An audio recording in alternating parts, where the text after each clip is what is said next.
Guys, this is Joe just popping in to ask if you've signed up for your free marketing consultation with MDT Marketing yet. If you haven't, head to mdtmarketing.com/edup, submit your information, get your free consultation today. Don't do it alone. Find the right partner.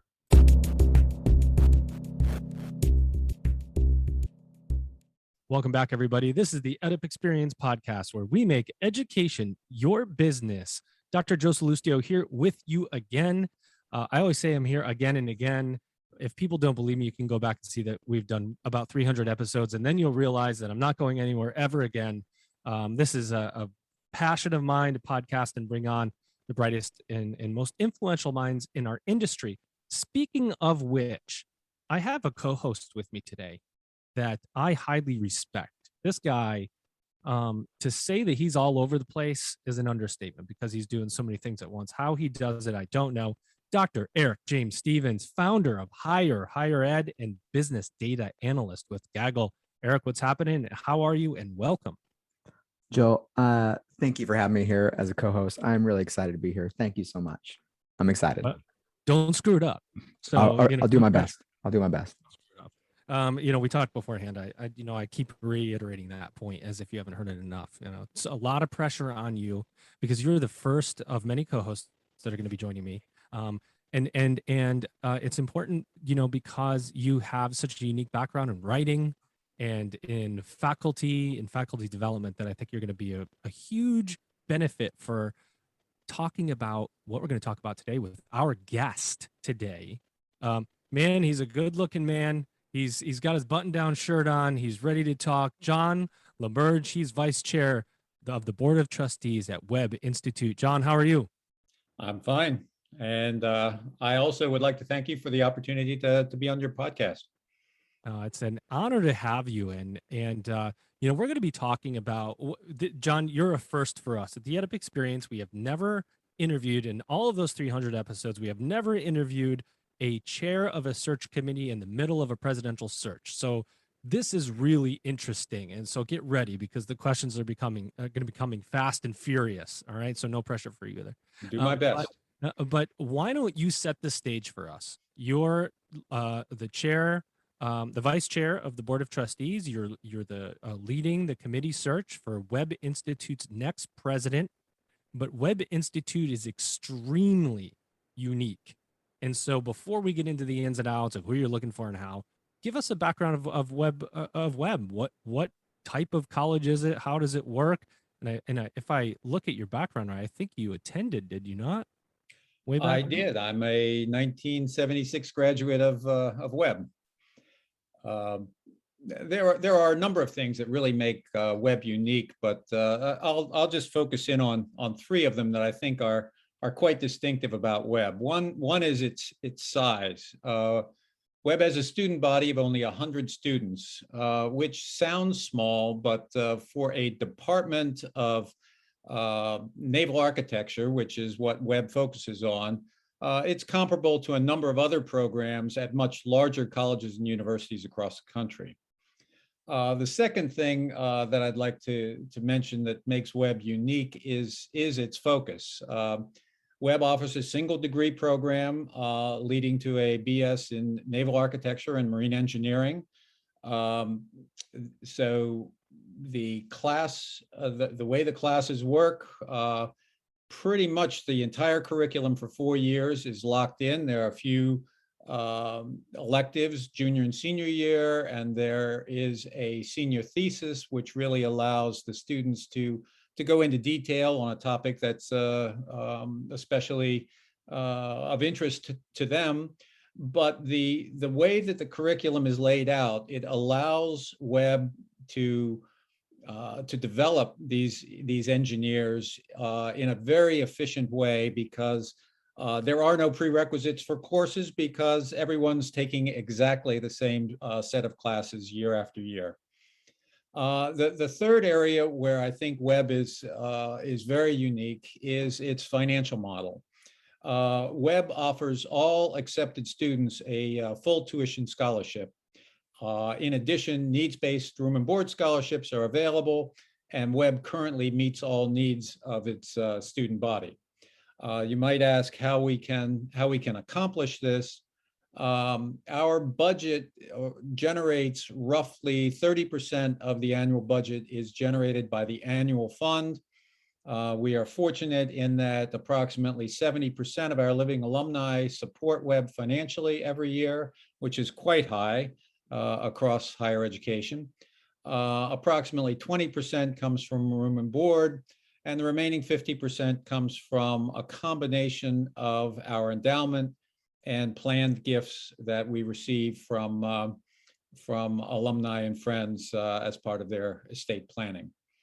The net result of all of this is we create a student population that is in very high demand across a number of sectors of the maritime industry, everything from shipbuilding to operations to offshore power to energy.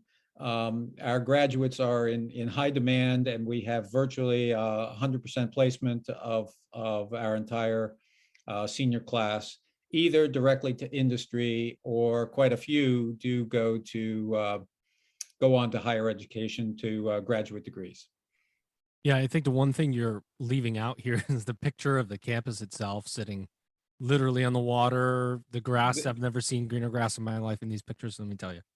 The campus is pretty special. It's located in a Great Gatsby era mansion sitting on a 90-foot bluff above the Long Island Sound in Glen Cove, Connecticut. It is quite picturesque. The picture that you're looking at is most likely the one that shows the new academic center that we've just recently completed in the foreground, and the old estate building in the background. Another unique aspect of the educational experience for the students at Webb is 100% of our student body is housed in that old mansion. So it's quite a unique experience, and it's rather rigorous. Our students are among the best high school seniors and post high school candidates out there applying for admission to a number of other very top schools. We typically, when we are losing out to other schools, it's the MITs and Ivy Leagues that we're typically losing to. Oh, so that's a good place for us to start as we transition and talk about the search. I want to come back to talk about students and the 100% placement and the tuition, but brand's important in higher education. You're hiring for your 17th president. You are now operating in one of the most competitive environments in the history of higher education because of everybody's expansion to online learning, hybrid options for students. We're going to be on ground. We're going to be over here. We're going to be over there. It's just up in the air. Is that a foundational hiring criteria for the president to say, hey, look, you've got to extend this brand somehow? Well, before I get into that, our retiring president, I just want to mention a little bit about him. He has done a tremendous job at Webb. We've really advanced on virtually every dimension that you could name for our operations over the past 9 years of his tenure. As I mentioned, we have a new academic center. We've just gone through a historic for Webb a capital campaign in order to raise the funds for the new academic center and enhance our endowment. As I mentioned before, our endowment is very important to us because it generates nearly half of our operating budget on an annual basis, the income from our endowment. So is extending our brand important in our search? As you said, it's important any place. I think our brand is incredibly well established. Another unique aspect of Webb that I did not mention is that all of our students every January and February do leave campus and get jobs within industry. Freshman year, they typically work in a shipyard. Sophomore year, they typically work on board ship, and junior and senior years, they typically get jobs in design offices around the country and truly around the world. This allows them to not only enhance or help with Webb's image, it helps them to promote themselves as they are looking for full-time positions after they graduate. It's very common for our graduates to work to accept a full-time position with a company that they have worked with 1, 2, 3, maybe even 4 times during their years at Webb. Eric, you've been around the block a few times. First of all, Webb has like 9 full-time faculty. What a dream it would be to be. So I imagine it's kind of tough to get in there, but you've been doing this a while. This is a really unique model. Yeah, I think that I think what's really interesting about this is honestly just like that idea that everybody knows what's going on. Like all the prereqs are figured out. Like in my experience of kind of like being in the trenches of working in the university, there's so many frustrating things and so much stress that students bring to me. Like when I was a teacher, that I couldn't do anything about because it was such a large, systemic, slow moving thing to just even get the prereqs taken care of. And so even just taking that out of the picture and then adding in the amount of professionalization that's just embedded in the curriculum, it's no wonder that it has such an established brand, and that's really exciting.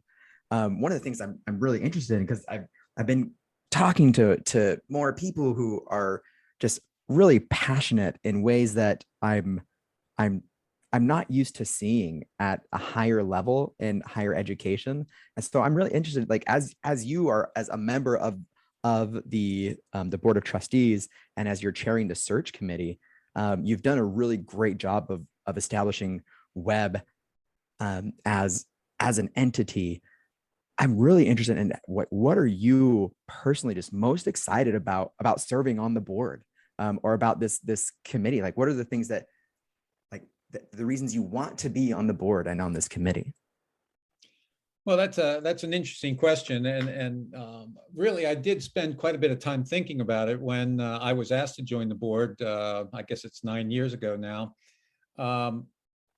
and I really said, what is it that makes Webb different? I mean, I had gone through and spent 4 years there and had a career in that industry, so I knew of all of those things about Webb, but really, as an educational experience, I really came to realize, and you don't realize this when you're a student in the midst of it all, but Webb really boils down the essence of education as a group of established and experienced professors passing along their knowledge to the next generation.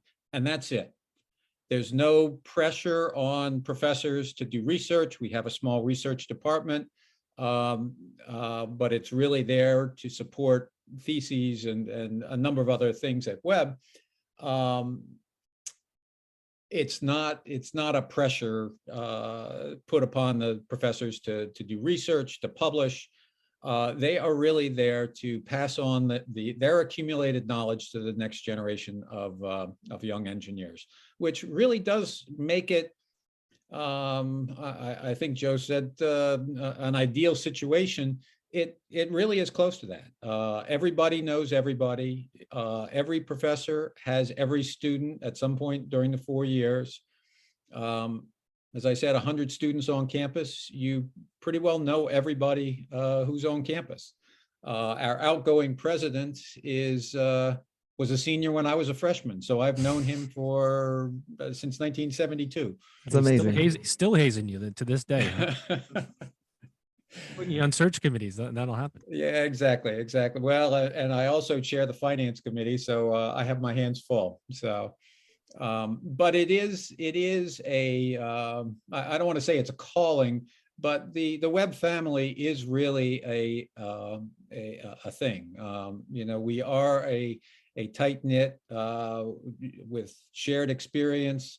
that you don't find at a lot of colleges. I know when my son went away to school, something you said, Eric, taking the prerequisites off the board, I really didn't even understand what he was going through in order to try to get this this algorithm that would satisfy his ultimate requirements for graduation. I just didn't get that because Neither do the students. after 4 years at Webb, and I went on to get an MBA at Harvard. The first year at Harvard is similarly programmed. So 5 of the 6 years that I've spent in higher education were entirely programmed for me. So it's it does relieve them of that, and I do think that it makes the efficiency of the process work that much better. So anyway, it is a very unique experience, and I think in many respects they get it right. I don't think that their model necessarily works for all college experiences. It doesn't even work for all engineering, I don't believe. But for what Webb has defined itself as, it works quite well. I love, just to focus on that last statement, I love that phrase that that the way that we have defined our success, we're killing it. And I love that a university and the higher education space, I think especially post-COVID, is in this really fluctuating definition of like, how do we define and determine our own success? And where other universities are struggling with some of these systematic like prereq hiccups like we're talking about, it seems like you get to really focus and just hold that steady. And so that's a really valuable thing. Thank you for that. And a few years ago, we do a periodic review of strategic plan, and we looked at the possibility of expanding the student enrollment, the student body significantly, probably 5 or 6 years ago, and we decided that would have changed the experience. So we really, we did expand. It doesn't sound like a lot when you only have 100 students. We expanded by almost 20% because we were at 85 6 or 7 years ago. So we expanded the incoming freshman class from 24 to 28, which again, doesn't sound like a lot, but coupled with improved retention, which I think we have accomplished through an improved application and admissions process. We've expanded by 20% organically over the past 5 or 6 years. Let's talk presidential search and the search presidential search prospectus. I was looking through it, and one of the things that stands out to me, well, let me set the foundation. A lot of schools that are looking for a president these days are looking for some purple unicorn balance of academic experience and operational experience and financial experience, and now more than ever, marketing and branding and enrollment experience. And it is very hard to find all those things together. Now, the fact that Webb is giving scholarships away to students on the front end, or giving away or awarding scholarships to students on the front end, does that put more focus for your hire on the back end, on fundraising, right? Is fundraising one of their, or the most important responsibility they have, because then that continues this legacy of full scholarships and so on and so on and so forth? It's certainly an important aspect. I think any college president would have to admit that fundraising is an important element of their responsibilities. And as I've said, it is incredibly important. Our endowment is incredibly important, despite some very successful years over the past several years in our investments of our endowment. We would still like the endowment to be somewhat larger. So that's always a the next thing that we need to address. So fundraising will be an important element, but I think that at Webb, we have to focus on what you referred to as the back end, the operation, because of our size. You mentioned we have 9 full-time faculty. We have a full staff on campus of probably 35 or 40 individuals. The president has to roll up his sleeves and do a lot. As I mentioned, our outgoing president has done a tremendous job. He was a Webb graduate, spent his career designing ships effectively, and brought with him a very pragmatic operating sense of how to organize faculty, staff, and so forth, how to involve the board of trustees. He's just walked that fine line very effectively over his tenure. So it is something that we are looking for going forward. At the same time, we are not looking to hire a clone necessarily of our outgoing president. He has had an enormous strategic impact on the new academic center, as an example. We're not going to be building a new academic center in the tenure of the next president, but there will be other issues, as you've pointed out during this podcast. COVID has affected us all, and I think at Webb, another excellent example of the management style of our outgoing president, he managed that incredibly well. When the New York governor mandated that schools would close, we sent everyone home in March. I mentioned earlier that in January and February, everyone's out with a job at Webb. So we had just started back. Literally 2 weeks after we opened for the semester, we were sending people home. We were rebating all of their room and board payments and so forth. And yet, Webb was able to pull it off with a relatively small number of students. Certainly the following semester, we had everyone back on campus, everyone in person for the full semester without a single case of COVID on campus. So it really is extraordinary. And relating this to our search, we need that individual who is going to be able to adapt to unforeseen things that get thrown on the plate of the president of Webb. Despite its relatively small size, we have all the same issues and all the same problems of a much larger university, and many of those land on the president's desk. Are you using the right mix of channels to get in front of your audience? Is your messaging personalized and delivered in a medium your audience responds to? Are you spending more time building reports than listening in on what your audience wants?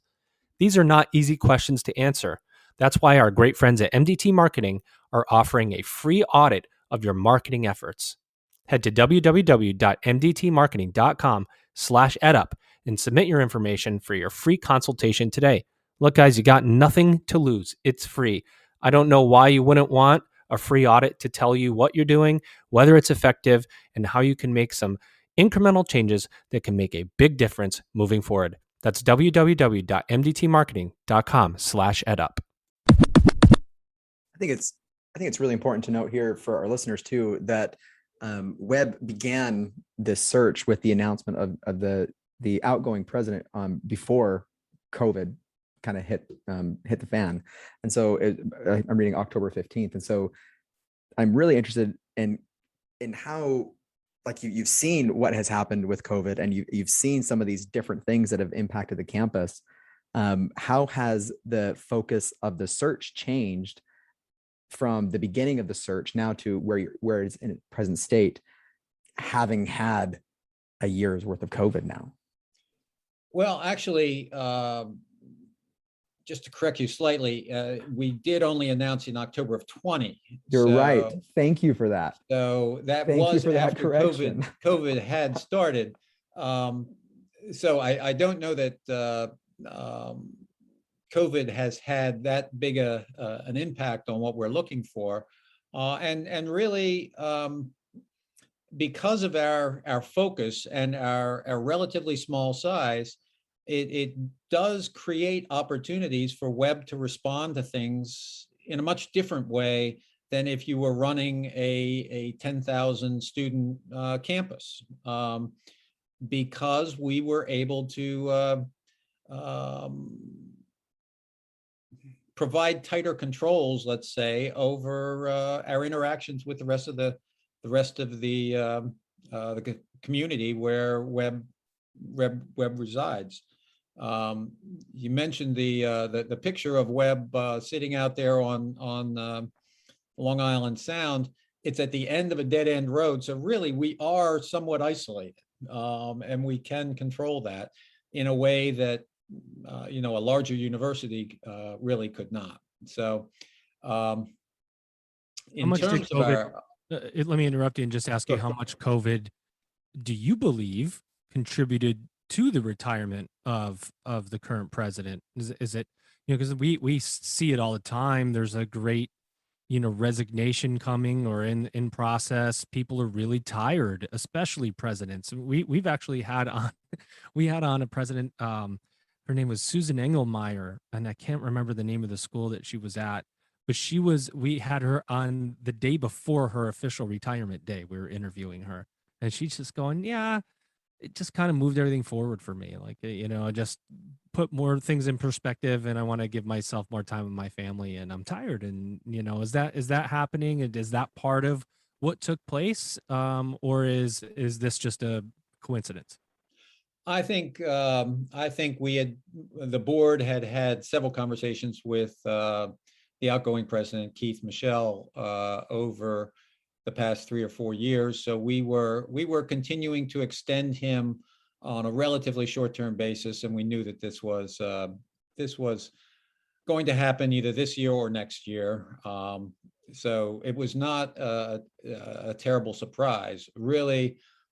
Keith, just because of the type of person that he is, he really wanted to see not just the new academic center, but all of the follow-on things that happen because you've just disrupted this one area of campus, and now you have all this other stuff that you need to take care of in other areas of the campus.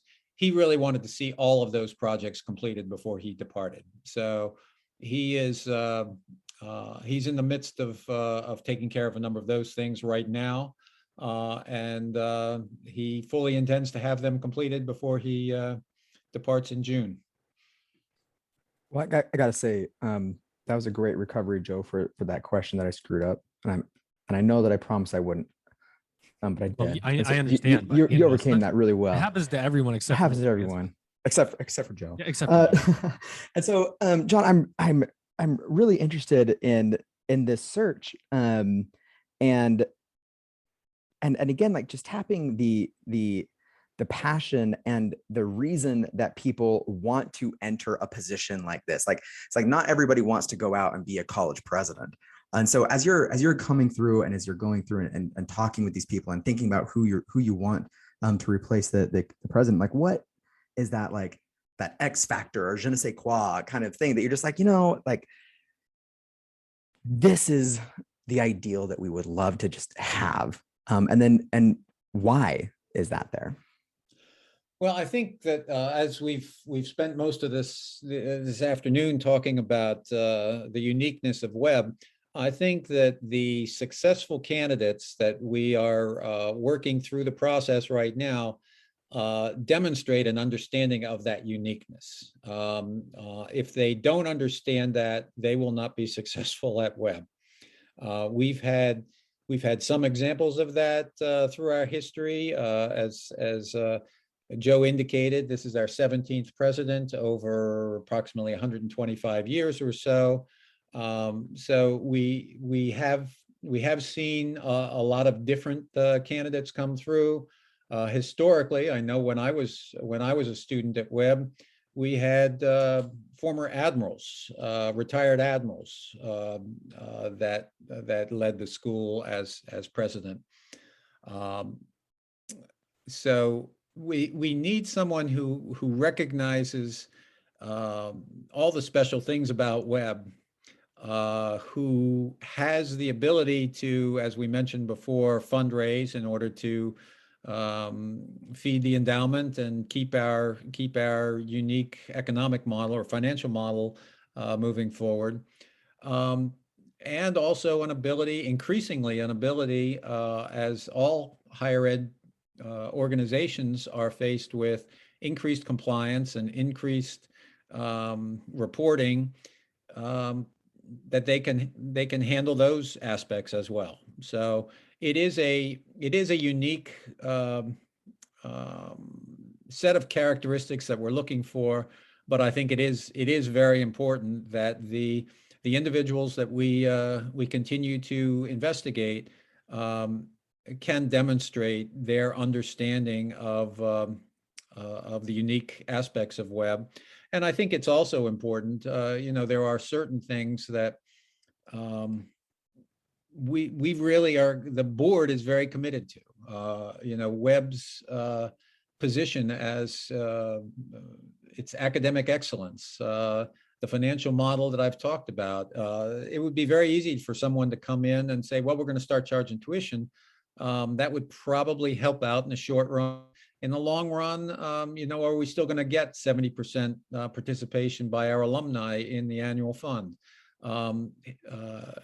History and other schools that have used some variation on this model would indicate no, that if you are full tuition scholarship and you start charging tuition, all of a sudden your annual fund is going to drop by 30 to 50%. Yeah. So that would be an important characteristic. And I think that another aspect of Webb that is very important in the way that the students get involved and run the school is our honor code at Webb. Really, the students do take over and run many of the aspects. My sophomore and junior year, I was the athletic director of Webb Institute. So literally, I had a budget. I paid for referees for our interscholastic competitions and so forth. That all works well, but it works well because everyone trusts everyone else. It is a very tight-knit community, and whether it's academic requirements of the honor code or just living with 99 other 17 to 22-year-olds in a relatively confined campus, you have to have confidence in those people. We're looking for that same sort of buy-in from the next president. John, the reason I asked you about the fundraising piece, to put it in a context for everybody that's listening, is because typically, or at least now lately, I get a lot of questions from people who are going through searches, like, who do you have any guests? Because we interview college presidents, and so I get a lot of questions. Do you think anybody would be interested in this job? We're hiring for president here. Do you know anybody would be interested in that job? And one of the foundational pieces that is taking on more of a highlight is enrollment growth, right? We have 100 students, we need to get to 1,000 students, and we want somebody that can do that. You guys may not have that immediate necessity.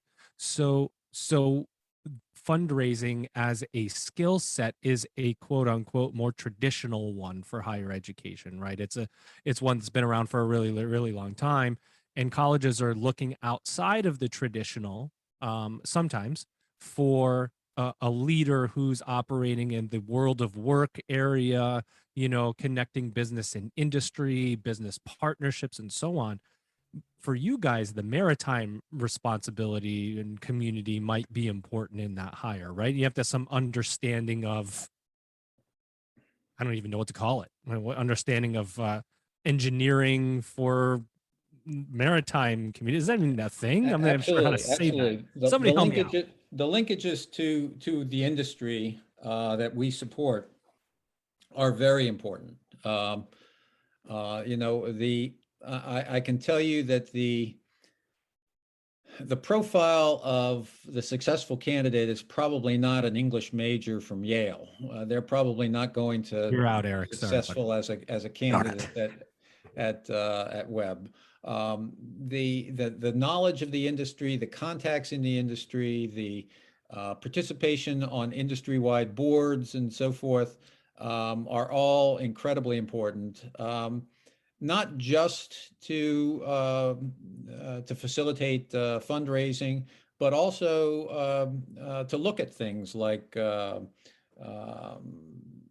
training program or educational programs, continuing education programs that we might be able to help out with, or um, um, having some of these future employers of our graduates help us define what are the skill sets that that these graduates really need to have developed by the time that they leave.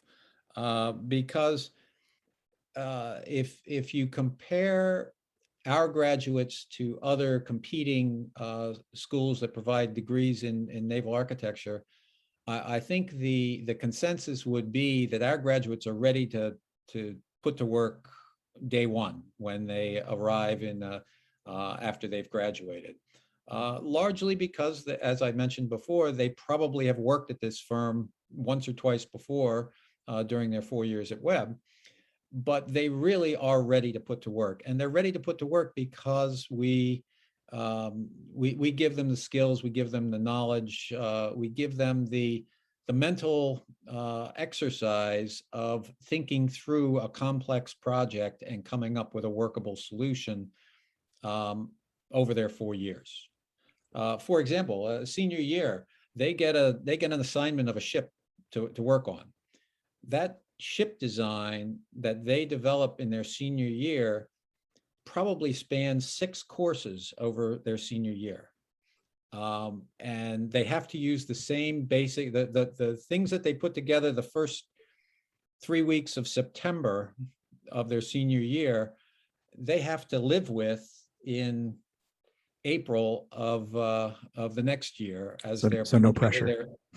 So it's really very much like the real world.